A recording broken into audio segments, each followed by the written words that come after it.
బంగ్లాదేశ్లో హిందువుల మీదన దారుణమైనటువంటి హింసలు వాళ్ళని వేధించేటటువంటి కార్యక్రమాలకి ఈ కొన్ని శక్తులు బాగా ప్రయత్నిస్తున్నాయి. తాజాగా 70 సంవత్సరాల వయసు ఉన్నటువంటి మైమేన్ సింగ్ అనే ఫకీర్, ఈ ఫకీర్లు జుట్టు అలాగే పెంచుకుంటుంటారు, అట్లాగే వాళ్ళకి సంబంధించినటువంటి గడ్డం అట్లాగే పెంచుకుంటుంటారు కదా.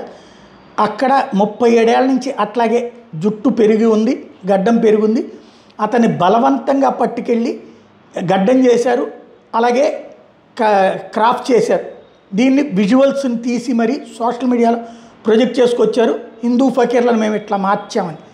దీని మీదన ఇప్పుడు కేసు నమోదైంది, ఇద్దరిని అరెస్ట్ చేశారు, అలాగే పర్సనల్ డిగ్నిటీకి భంగం కలిగించారు అన్నటువంటి కారణంగా ఇలాంటి దుర్మార్గపు చర్యలు బహిరంగంగా ముస్లిం సామాజిక వర్గానికి సంబంధించిన వాళ్ళు, గడ్డం పెంచుకుని ఉన్నటువంటి వాళ్ళు, వాళ్ళ మతాచారాల ప్రకారం ఉన్న వాళ్ళు చేస్తున్నటువంటి పరిస్థితి బంగ్లాదేశ్లో చోటు చేసుకున్నది.